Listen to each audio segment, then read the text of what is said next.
when you can sit around and share food off the same plate or the same board or something, I just think there's something really special about that. And for me, cheese is at the centre of that. Today on Dirty Linen, we are heading to Geelong to chat to Joe Bangles. Joe is the owner of a place that I visited recently that totally charmed me. I absolutely loved it. It is Splatters, a cheese train in beautiful Geelong West. Joe, I'm so thrilled to have you as a guest today on Dirty Linen. Thanks, Dani. Thanks for having me. So, cheese train. I've said these words to people a lot because I'm a little bit obsessed with Splatters now. A lot of people imagine that I'm like riding on a choo-choo train eating cheese, but it's not quite like that, is it? No, not at all. Or there's so many cheesy and train puns that we can use, but essentially it's just like a sushi train, only cheesier. So it just works exactly the same as a sushi train, although we've got Australian artisan cheeses choo-chooing around the train, and we can pick and choose what we want. It's just so absolutely charming. You'll have to tell us the story. Like, how does a person end up with a cheese train? Yeah, well, a few years ago, I was with my wife at a sushi train in the Melbourne CBD, and we'd had a glass of wine, and I said to her, the only thing that's missing here is some cheese. And then we kind of just got chatting about you could use a sushi train concept for anything. And then that was just a kind of fleeting kind of conversation, and it ended there. And then a little bit after that, maybe a couple of years after that, we saw that a guy in London had opened one. And then in between that time, we'd gone out and started a food truck, which is another story. And, then COVID hit, and we got stuck with a heap of cheese, a couple of 100 kilos worth of cheese, because we were ready to go out to all different festivals and stuff. And then we kind of put it out on our socials, who wants to buy a cheese platter to get rid of all this cheese? And it was the busiest 2 years of our life. There's so many grazing box stories out there that how busy all these companies were, and they were just everywhere. It just kind of become the new flowers during COVID and lockdown. And then we kind of had to throw around a few ideas because we didn't want to lose that loyal customer base that we'd built up over COVID. So we threw around a few ideas. Do we go get another van? Do we go into bricks and mortar? Do we do a restaurant? Do we just get a standalone kitchen? Or we kind of fell back to this cheese train idea, and we knew it was a big risk. But we just thought, you know what, if we don't try it, we'll never know. I just love it. Joe, just stepping back a little bit, like what made you set up a truck that focused on cheese? Yeah, so I went to a day on the green a few years back now, and as you know, most people that go there take the esky and take their cheese and crackers and dip and all that kind of stuff. So it kind of got to later in the day, and I just thought, why can't we just buy a decent cheese platter at a music festival? Because that's what everyone was taking, just all these snacks. And I didn't, really want the burgers and chips and pizzas and all that kind of stuff. So I just thought I had this idea up, and I thought, imagine if we had a food truck that we could just walk up to and buy some cheese and crackers. Like, it'd be just amazing. So I actually went out that week and bought a van, and then decked out a food truck myself and hit the food truck scene. And I could have had probably 10 vans out every weekend, but I could only afford the one. So I kind of, got to pick and choose where I was at, what festivals, cheese and wine festivals, beer and cider festivals. We did music festivals. It was just so much fun.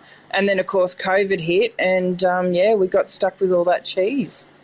Yeah, right. I mean, Some people would say there's worse problems to have than being stuck with a lot of cheese, but I guess 200 kilos is probably too much to take care of yourself. Yeah, absolutely. You know, there's only so much you can eat. You know, so yeah, as I said, we went out onto our socials and the public has just been so supportive. And then, you know, we just added a few little, I guess, special quirks to our menu with balloons and flowers and wine as well. And then being able to choose what cheese you want in a grazing box, I think, has been our differentiator. And we use all Australian artisan cheeses and people just seem to love it. So it kind of just, this concept just grew really kind of quickly.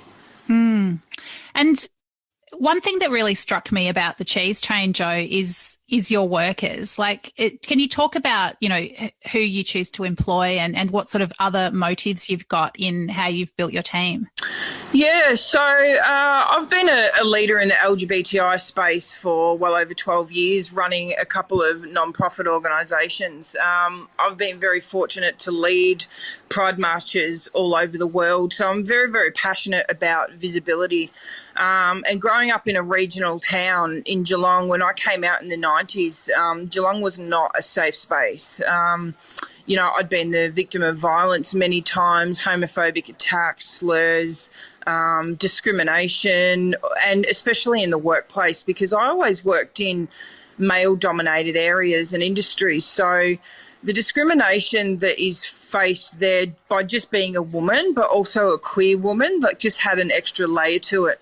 So I set out to you know, once I'd finished up with the non-profit organisations, I just thought I need to go the next level and really try and create a real working, living, thriving space for other LGBTI people and even go one step further for other marginalised groups. So when we set out to employ people, we went out on our socials and just pretty much said that we want to employ people from, you know, various backgrounds, LGBTIQA+, Aboriginal and Torres Strait Islanders, women 45 and over, people of colour, different cultural backgrounds. And so that's been received really, really well just by the applications that we've had. Like, my wife and I have sat on our couch and really just been overwhelmed after interviews about some of the stuff and the stories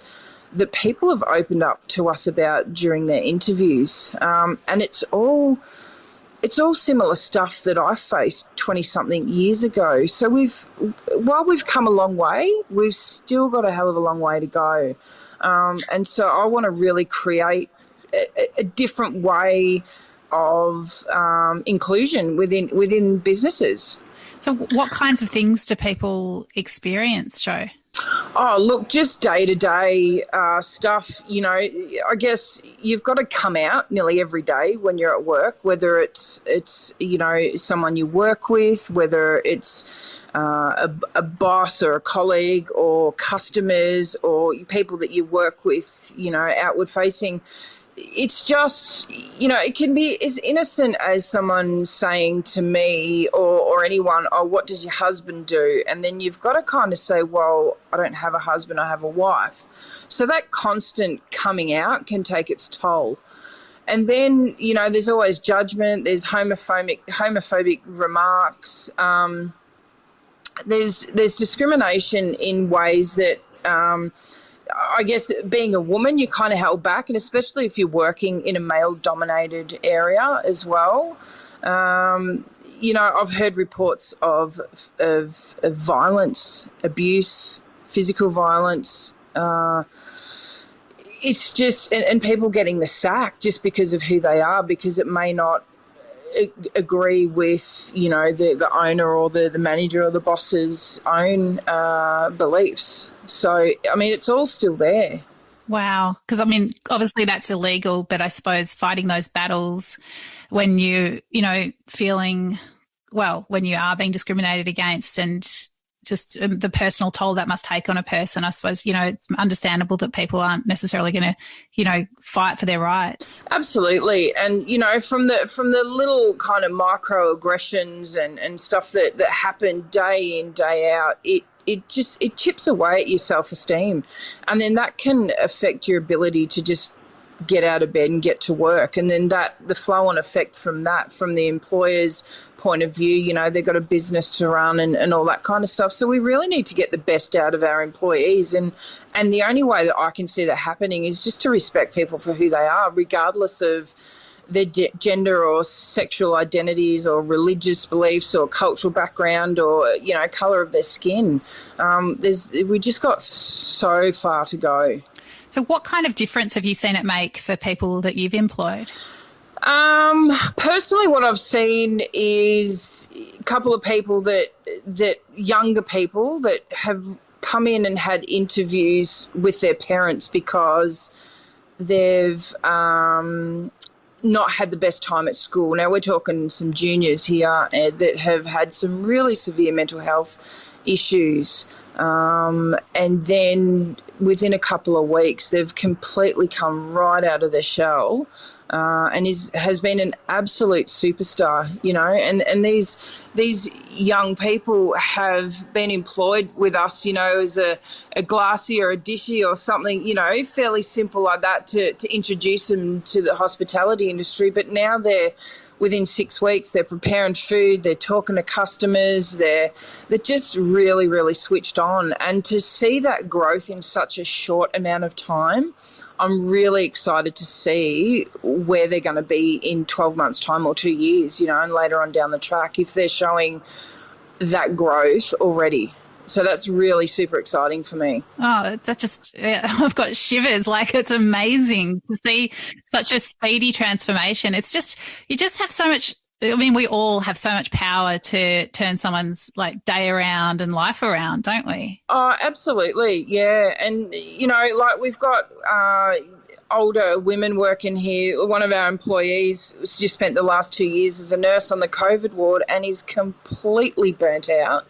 And just needed a whole new industry and has no hospitality skills whatsoever, but is an absolute, genuine, authentic, just lovely, lovely person. And I just said, we'll give you a go, and has been an absolute superstar here with us. And if I had half a dozen of them, I wouldn't need to employ anyone else. Like, their work ethic, like, just unbelievable. I couldn't ask for anything more.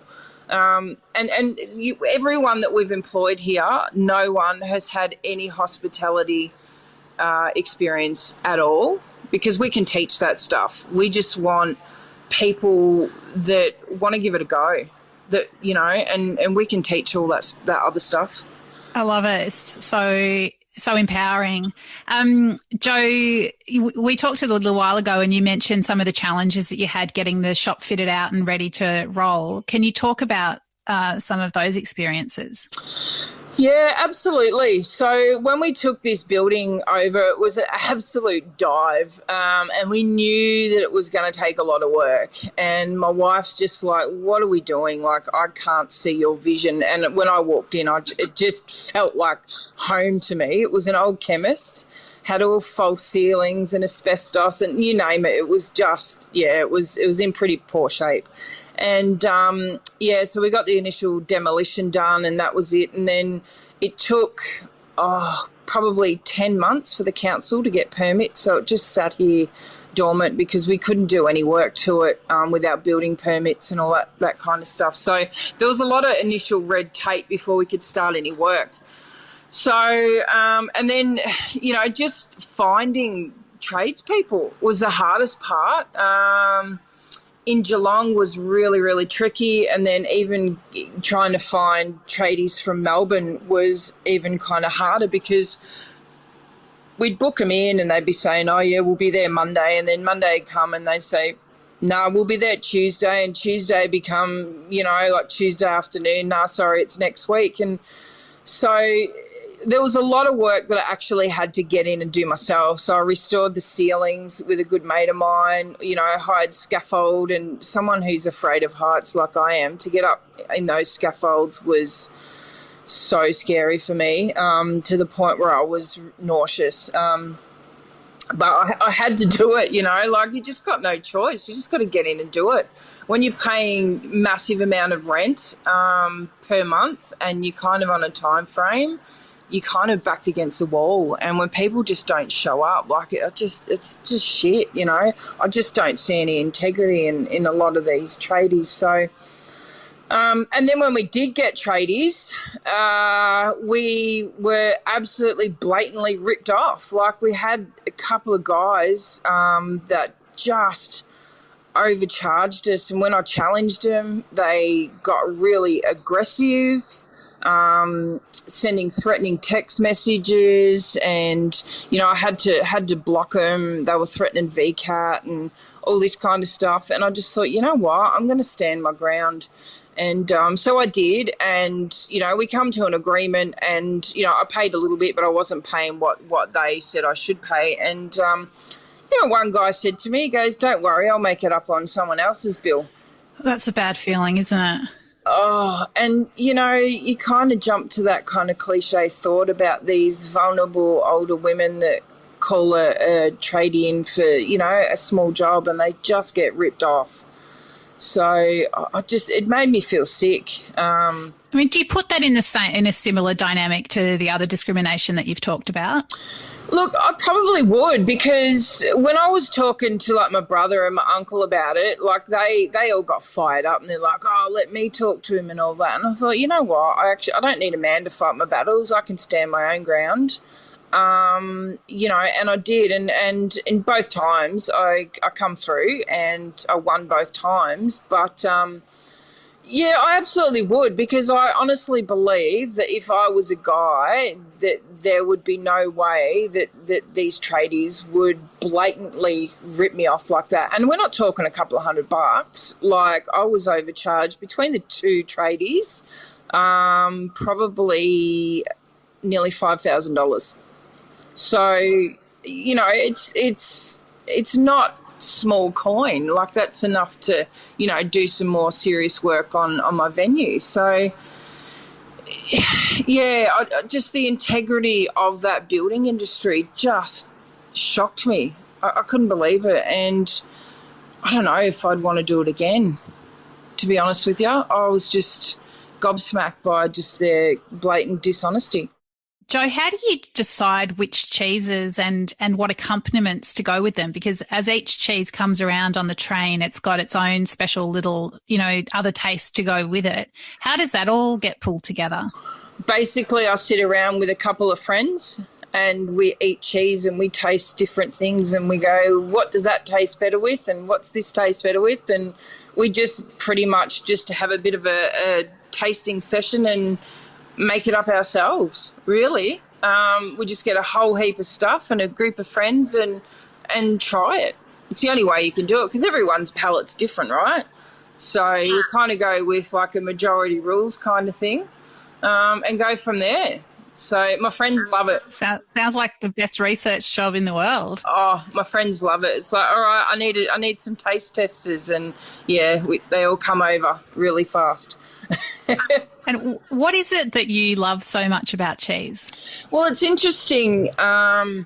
Growing up, I never liked cheese at all. I couldn't stand it. I thought it was disgusting. My brother is a massive cheese lover, and he loved it. I can remember my mum just slicing off massive wedges of cheddar for my brother, and I just wouldn't have a bar of it. But yeah, just as I've gotten older, palates changed, and I just love all different types of cheeses. And I think, I think where my love of it's come from is how it can bring people together around a cheese board. Like I've always said, there's two things in this world that bring people together. One is food, especially when you can share it with someone, and the other is music. And when you can sit around and share food off the same plate or the same board or something, I just think there's something really special about that. And for me, cheese is at the centre of that. So to come up with this cheese train idea, where it's a real kind of communal grazing experience, like the amount of people that I've seen sitting next to each other that don't even know each other, just sitting there chatting about cheeses, there's something really special about that. Definitely. It just gets people chatting. It's really cool. I love it. And where do you reckon this concept can go? Like, do you have any plans for cheese-related events or, like, I don't know, special focuses or anything like that? Yeah, absolutely. So we're looking at another couple of sites at the moment to hopefully open a couple more. So that'll happen hopefully in the next 12 months. Yeah, I'm looking to do that. And also I'm working on a mobile one so that we can take the Splatters experience on the road, and whether it's at festivals, corporate events, parties, whatever. We've still got the Splatter van, and we'll get this mobile setup happening down the track. So that'll be fun. Hang on a minute. You're not talking about a mobile train, are you? Yeah, absolutely. Oh, are you joking? This is the best thing I've ever heard. So it's like when you go to a fair and there's like the little, like the toy train that the kiddies ride on, but it's going to be like that, except there's going to be cheese on it. Yeah, so it's pretty much what you saw here. It'll be that, but a smaller version, and we'll take it, around festivals or whatever. Mate, you're going to have groupies. I know, right? We already do. What are you talking about? Oh, this is the best. Yeah. Oh, it's just endless. It's endless where we can go. What about like themed things like what you talking about, something like matching cheese with books and stuff like that?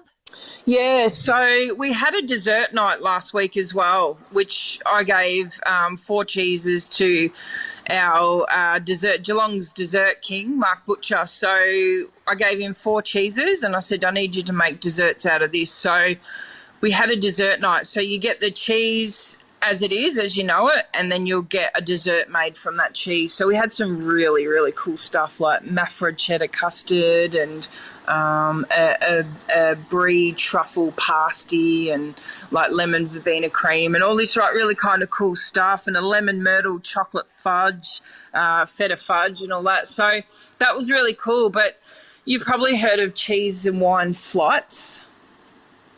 Yeah, so we don't fly when we're on a train. We go on a journey. So we're doing cheese and wine journeys instead.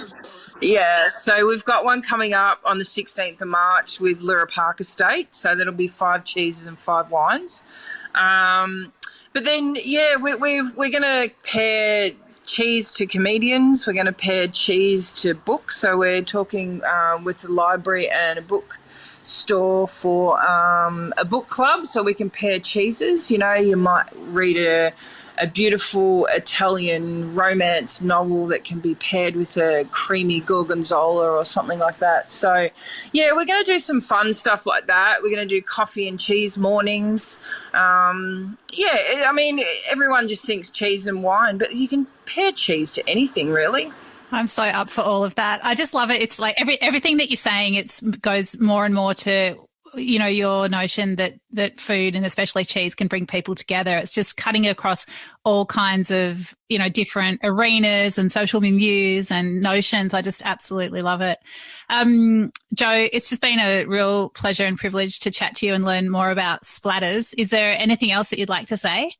Come and hang out. Like, seriously, be yourself, 100% yourself. Everyone is welcome. And make sure you make yourself known. And if you've listened to this podcast, tell me about it and I'll show you a beer. That's a pretty good deal. I've never had anyone do that before. Awesome. Good new Dirty Linen tradition, Jo. Thank you so much for chatting. Thank you.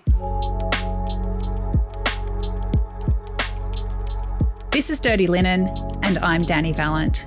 We air the issues that the hospitality industry finds hard to talk about, hearing from different people with unique perspectives. We want to hear from you as well. If you have something that needs to be said about a topic, get in touch so we can include your perspective. Contact us at dirtyLinen@deepintheweeds.com.au or hit us up on Insta at Dirty Linen Podcast. We can't wait to hear from you. This